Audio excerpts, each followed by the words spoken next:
Supercrack Estrella presenta fotos de detrás del muro de hielo de la Antártida, entradas a tierra hueca. ¿Qué hay detrás de la muralla de hielo? Teoría en TikTok afirma que en la Antártida se esconde un... Esto significa que, de ser cierto, detrás del gran muro de la Antártida también se podría encontrar la famosa entrada a la conocida tierra hueca, donde supuestamente existe un sol interno cubierto por el manto terrestre que da las condiciones necesarias para que haya vida. ¿Quién descubrió la tierra hueca?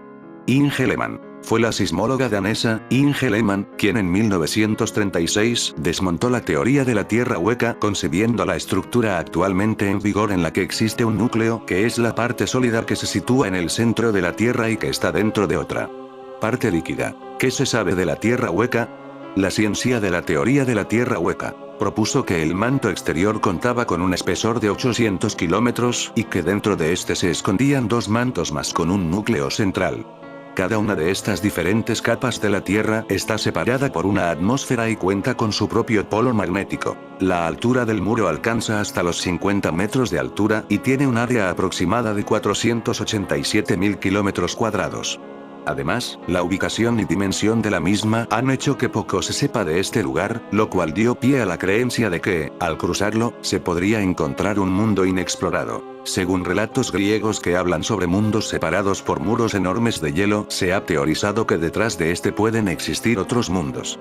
Y es que historiadores han sospechado que existieron más continentes, los cuales, según teóricos, afirman que aún existen más allá del muro que separa nuestros mundos. Es parte de la idea de esta teoría, de acuerdo al TikToker. El planteamiento señala a la Atlántida, Asgard o los reinos de Osiris y Lemuria como algunas de las ciudades que podrían estar al final de la barrera de hielo de Ross, ya que al parecer nunca desaparecieron, más bien se encuentran en otros niveles del mundo. De acuerdo a antiguos mapas dibujados, dichos niveles están separados por muros de hielo y cuentan con su respectiva rotación lunar y solar, lo cual haría que existiera un mundo dentro de otro mundo. Teorizan, daría con el final de la Tierra hacia el borde del abismo cósmico, o tal vez hacia el borde de la entrada a la Tierra, donde estaría un nuevo mundo intraterrestre llamado Agatha. Es como termina el planteamiento. Esto significa que, de ser cierto, detrás del gran muro de la Antártida también se podría encontrar la famosa entrada a la conocida tierra hueca, donde supuestamente existe un sol interno cubierto por el manto terrestre que da las condiciones necesarias para que haya vida. Si bien no hay pruebas científicas de que este lugar exista, de acuerdo a relatos literarios es posible llegar por entradas situadas en el polo norte y el polo sur, a través de cuevas y túneles interconectados.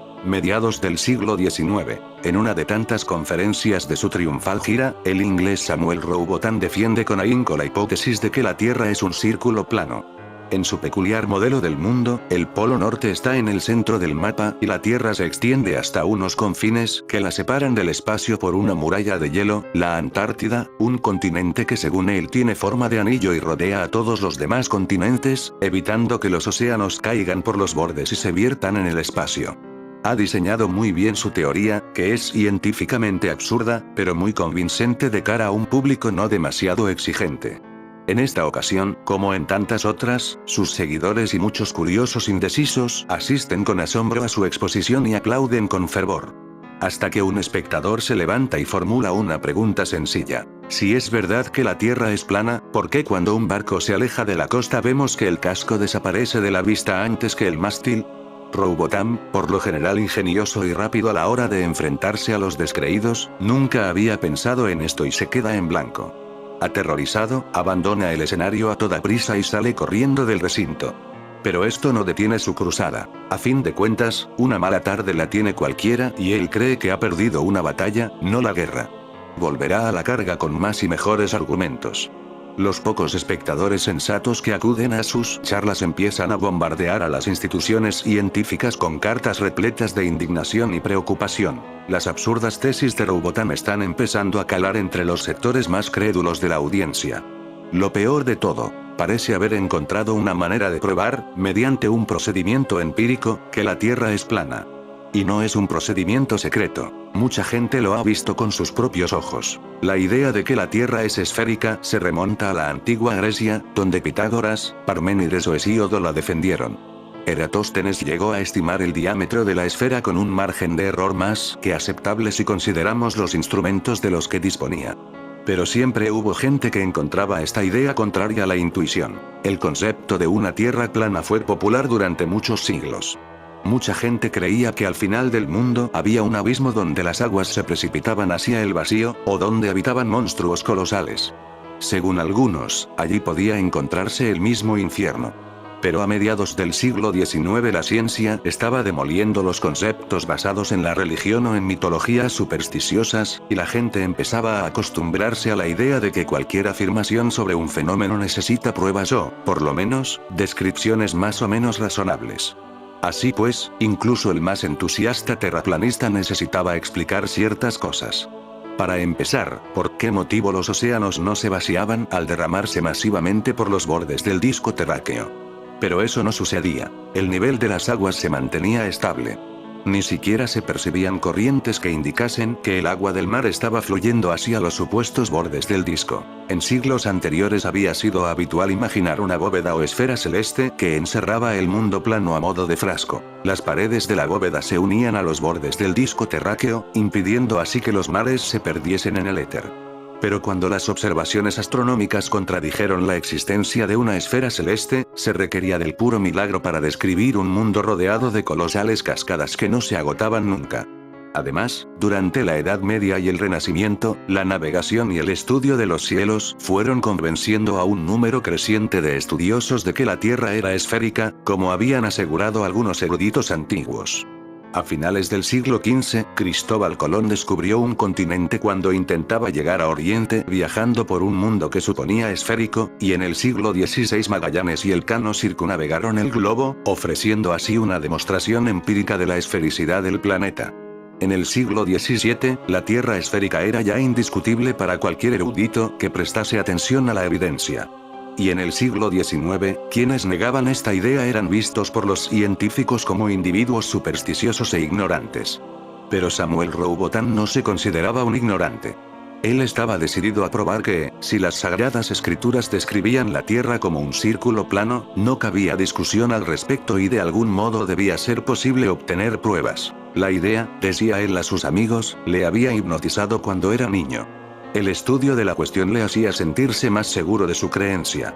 Bajo el seudónimo Parallax, escribió un breve panfleto titulado Astronomía Cetética. La Tierra no es un globo, que, publicado en 1849, empezó a hacer de él un hombre notorio en ciertos ambientes.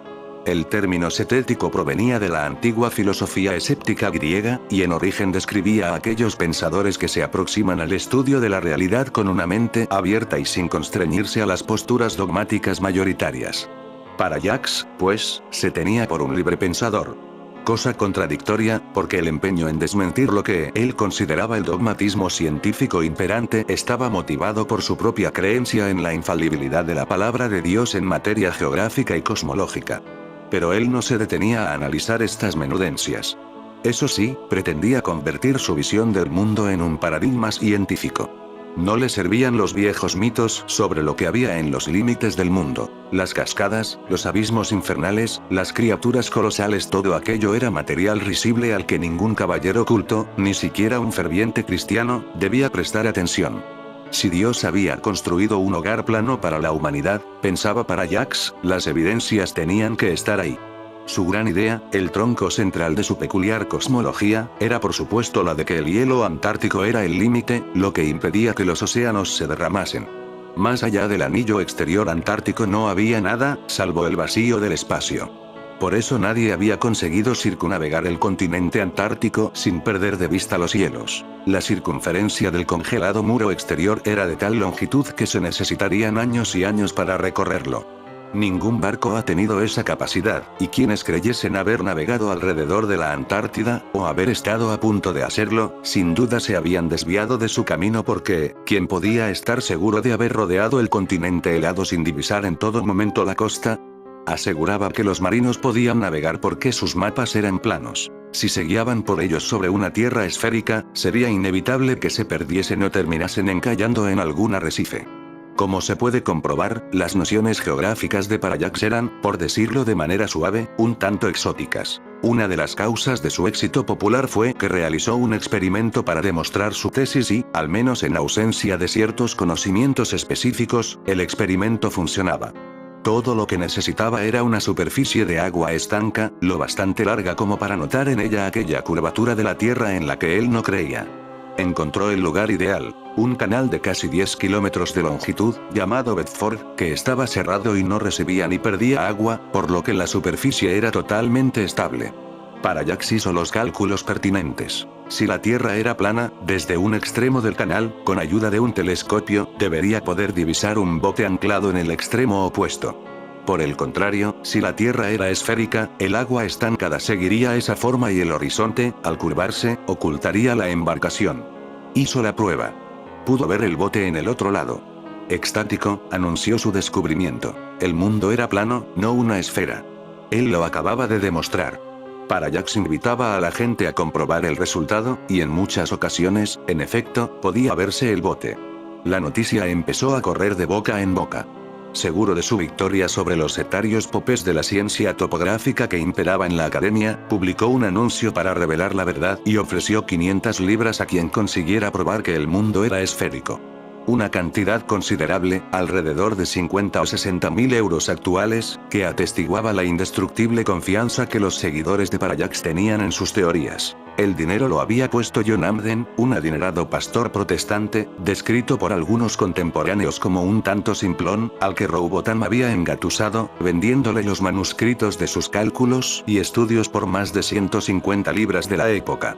Sin duda, Amden creía estar tomando posesión de los escritos científicos más importantes de la historia. El anuncio llegó a manos de un naturalista especializado en mediciones topográficas llamado Alfred Russel Wallace, quien vio la oportunidad de ganar el dinero más fácil de su vida. Al contrario que Parallax, él conocía un efecto de refracción de la luz, producto de la densidad del aire al nivel del mar, que podía hacer visibles objetos que en realidad estaban ocultos tras el horizonte. Dicho de otro modo, desde un extremo del canal no se veía el bote, sino un espejismo, el reflejo del bote en el aire. Con astucia, propuso otro experimento. Sugirió plantar postes con placas circulares situadas a la misma altura, desde un extremo del canal al otro. Si la Tierra era redonda, la curvatura sería perceptible incluso teniendo en cuenta los efectos de refracción, y en el telescopio los postes más alejados darían la impresión ser más bajos que los situados más cerca. Parallax aceptó el reto. Se acordó el arbitraje de una persona neutral que merecía la confianza de ambos bandos, y Wallace, Parallax y el pastor Amden se citaron en el canal y llevaron a efecto la prueba ante una multitud. Como Wallace había previsto, los postes más alejados producían la impresión de ser más cortos que los más cercanos. Es decir, que las placas circulares que sostenían trazaban una aparente curva siguiendo la curvatura terrestre. El árbitro miró con detenimiento por el telescopio y dictaminó que Wallace tenía razón. Pero el pastor Amden, que era quien tenía que desembolsar la pequeña fortuna apostada, se empeñó en que el resultado no estaba claro.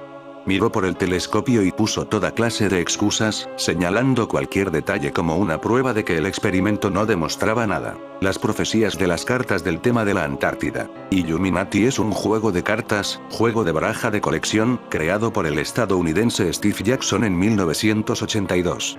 Premiado con el premio Origins en el año 1983 como mejor juego de mesa de ciencia ficción. Illuminati consiste en que cada jugador es uno de los grandes grupos de conspiración del mundo, tales como los Illuminati, la Sociedad de la Discordia, los Gnomos de Zurich, etc. Durante el juego todos los jugadores irán sumando a su red o zona de juego grupos representados por más cartas con las que hacerse más poderosos y alcanzar su objetivo de victoria, que es diferente para cada grupo de conspiración. La gran mayoría de cartas del juego hacen crítica de la sociedad estadounidense con grandes dosis de humor y juegos de palabras. Muchos de los dibujos esconden multitud de detalles y bromas. Pero muchos ven en estas cartas profecías del futuro. ¿Eres afecto a las teorías conspiracionales y a los juegos de mesa? Bueno, entonces este es el juego que debes tener, el juego de cartas Illuminati de Steve Jackson, versión 1995. Según los internautas, este juego tiene premoniciones que se han venido cumpliendo desde hace más de 20 años. El juego original de Jackson es de 1982, pero la versión mejorada de 1995 tiene una siniestra efectividad en sus premoniciones sobre el futuro, lo que hace pensar a muchos que Jackson es un vidente o que tenía información privilegiada. El objetivo del juego es la dominación del mundo. El juego Illuminati recrea la supuesta disputa de varias sectas secretas por el control global. Sus tácticas son manipular la historia, cometer atentados autoinfligidos para crear mártires y objetivos de venganza, y manipular los medios de comunicación. Según los conspiracionistas, el juego fue prohibido cuando salió a la venta, por el gobierno de los Estados Unidos. Está basado en una trilogía de novelas de los años 70 escrita por Robert Shea y Robert Anton Wilson. La saga es una sátira sobre las conspiraciones, esos grupos secretos que rigen desde las sombras el destino de la humanidad, además de aliens, reptilianos y teorías como la de la Tierra hueca. Los internautas han desarrollado su teoría sobre Jackson a partir de que el servicio secreto de los Estados Unidos confiscó sus computadoras y de que las cartas del juego parecen haber acertado a lo que ha pasado desde 1995. Los teóricos de las conspiraciones creen que Jackson tenía cierta información privilegiada con la que fabricó su juego. Creen, por ejemplo, que sabía que atacarían las Torres Gemelas, y la altura del edificio donde se llevaría a cabo el ataque. Estas son algunas de las cartas. Dentro de tus ojos la realidad Matrix que está por venir. En el futuro no muy lejano se te quitará los ojos, y te pondrán otros conectados a una inteligencia artificial, tu visión dejará de ser de fuera hacia adentro, para pasar de dentro hacia afuera, nada de lo que veas será real, todo será controlado por la inteligencia artificial, se te quitará las cuerdas vocales para que no puedas hablar, y se quitarán los tímpanos para que no puedas escuchar, todo será a través de tu mente de una forma telepática, imagen, sonido todo a través de la inteligencia artificial. Se te dejará los sentidos del tacto y el olfativo.